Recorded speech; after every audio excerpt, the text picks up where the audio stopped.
નમસ્કાર મિત્રો, આજના વિડીયોમાં હું તમને બતાવીશ કે કેવી રીતે તમે ફોનના ફોટાને પીડીએફમાં કન્વર્ટ કરી શકશો। તો ચાલો વિડીયોને શરૂ કરીએ। અને તમે હજુ સુધી વિડીયોને લાઇક નથી કર્યો તો વિડીયોને લાઇક કરી દો, કારણ કે તમારી એક લાઇકથી બીજા વિડીયો બનાવવાનું મોટિવેશન મળી રહે અને ચેનલને સબસ્ક્રાઈબ કરી દેજો। તો હવે સૌથી પહેલાં તમારે તમારા મોબાઈલમાં પ્લે સ્ટોર ખોલી દેવાનું છે અને તમારે સર્ચ બારમાં જઈને લખવાનું છે ઇમેજ ટુ પીડીએફ કન્વર્ટર અને તમારે સર્ચ કરી દેવાનું છે। તો હવે જેવા તમે image to PDF converter search કરશો એટલે તમને image to PDF converter apps જોવા મળશે।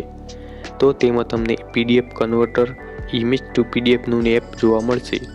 તો તમારે અહીંથી આ એપને તમારા ફોનમાં ઇન્સ્ટોલ કરી લેવાનું છે, ડાઉનલોડ કરી દેવાનું છે આ એપને।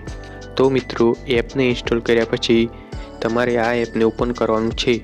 તો તમને અહીંયા ઇમેજ ટુ પીડીએફનો ઓપ્શન જોવા મળશે।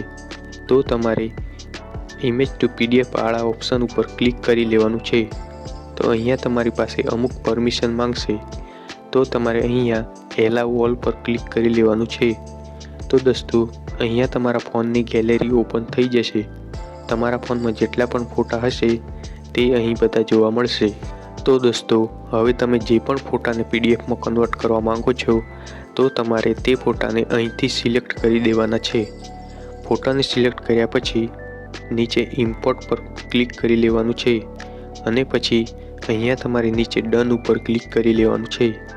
તો હવે તમારે નીચે કન્વર્ટ ટુ પીડીએફ ઉપર ક્લિક કરી લેવાનું છે। હવે તમારે અહીંથી પીડીએફનું ફાઇલ નેમ લખી લેવાનું છે અને નીચે કન્વર્ટ ઉપર ક્લિક કરવાનું છે। તો હવે તમારા ફોનમાં પીડીએફની ફાઇલ સેવ થઈ જશે। તો હવે તમે તમારા મોબાઈલ ફોનમાં ફાઇલ મેનેજર એપ ખોલશો તો અહીંયા તમને તમારી પીડીએફ ફાઇલ જોવા મળી જશે। તો અહીંથી તમે તમારી પીડીએફ ફાઇલ ઓપન કરી શકશો અને કોઈને પણ મોકલવી હોય આ પીડીએફ ફાઇલ તો અહીંથી તમે કોઈ પણને મોકલી શકશો। તો મિત્રો, આ વિડીયો તમને કેવો લાગ્યો એ કોમેન્ટમાં જણાવજો અને પ્લીઝ વિડીયોને એક લાઇક કરી દેજો અને ચેનલને સબસ્ક્રાઈબ કરવાનું ભૂલતા ના।